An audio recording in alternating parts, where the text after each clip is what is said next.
Hi hello ಸ್ನೇಹಿತರೆ, welcome to tractor Pragati YouTube ಚಾನಲ್ಗೆ ಎಲ್ಲರಿಗೂ ಆತ್ಮೀಯವಾದಂಥ ಸ್ವಾಗತ ಸ್ನೇಹಿತರೆ. ಇವತ್ತಿನ ಇದೊಂದು ವಿಡಿಯೋದಲ್ಲಿ ಸ್ವರಾಜ್ ಟ್ರ್ಯಾಕ್ಟರು ಮಾರಾಟಕ್ಕೆ ಇದೆ ಸ್ನೇಹಿತರೆ. ಇದಕ್ಕೂ ಮುನ್ನ ಟ್ರ್ಯಾಕ್ಟರ್ ಪ್ರಗತಿ ಯೂಟ್ಯೂಬ್ ಚಾನಲ್ನ ಸಬ್ಸ್ಕ್ರೈಬ್ ಆಗದಿದ್ದರೆ ಸಬ್ಸ್ಕ್ರೈಬ್ ಆಗಿ.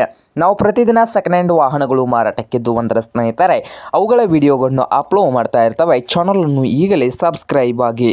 ಹಾಗೆ ನಿಮ್ಮ ಮುಂದೆ ಇದೆ ನೋಡಿ ಸ್ವರಾಜ್ 744 AP ಸ್ನೇಹಿತರೆ. ಟ್ರ್ಯಾಕ್ಟರ್ ಬಂದು 2015 ಮಾಡಲಿದೆ. 2015 ಮಾಡಲು ಪವರ್ ಸ್ಟೀರಿಂಗು ಹಾಗೆ ಆಯಿಲ್ ಬ್ರೇಕನ್ನು ಕೂಡ ಹೊಂದಿದೆ. ಹಾಗೆ ಇಂಜನ್ ಆ್ಯಂಡ್ ಗೇರ್ ಬಾಕ್ಸ್ ಕೂಡ ಗುಡ್ ಕಂಡೀಷನಲ್ಲಿ ಹೊಂದಿದ್ದು ಈ ಸ್ವರಾಜ್ 744 FE ಟ್ರ್ಯಾಕ್ಟರ್ನ ಮಾರಾಟದ ಪ್ರೈಸ್ ಬಂದು ಸ್ನೇಹಿತರೆ 3,65,000. ಓನರ್ ಬಂದು 3,65,000 ಓನರ್ ಹೇಳ್ತಾ ಇದ್ದು. ಇದೇನು ಫೈನಲ್ ಆಗೋದಿಲ್ಲ, ಇನ್ನೂ ವ್ಯವಹಾರ ಕೂತ್ರೆ ಹೆಚ್ಚು ಕಡಿಮೆ ಆಗ್ತದೆ ಸ್ನೇಹಿತರೆ. ಹಾಗೆ ಈ ಸ್ವರಾಜ್ 744 FE ಟ್ರ್ಯಾಕ್ಟರ್ ಇರುವ ಲೊಕೇಶನ್ ಬಂದು ಶ್ರೀರಾಮ್ಪುರ್, ಮಹಾರಾಷ್ಟ್ರದ ಶ್ರೀರಾಮ್ಪುರ್ ಲೊಕೇಶನಲ್ಲಿ ಮಾರಾಟಕ್ಕೆ ಇದೆ ಸ್ನೇಹಿತರೆ. ನಿಮಗೇನಾದರೂ ಬೇಕಾಗಿದ್ದರೆ ಓನರ್ಗೆ ಕರೆ ಮಾಡಿ ಖರೀದಿ ಮಾಡಿ. ಓನರ್ ನಂಬರು ವಿಡಿಯೋದ ತೆಳಗಿರುವ ಟೈಟಲಲ್ಲಿ ನಂಬರ್ ಇದೆ, ಆ ನಂಬರ್ಗೆ ಕರೆ ಮಾಡಿ ಖರೀದಿ ಮಾಡಿ. ಹಾಗೆ ಚಾನಲ್ ಕೂಡ ಸಬ್ಸ್ಕ್ರೈಬ್ ಆಗಿ. ವಿಡಿಯೋ ಇಷ್ಟವಾದರೆ ಲೈಕ್ ಕೂಡ ಮಾಡಿ ಸ್ನೇಹಿತರೆ.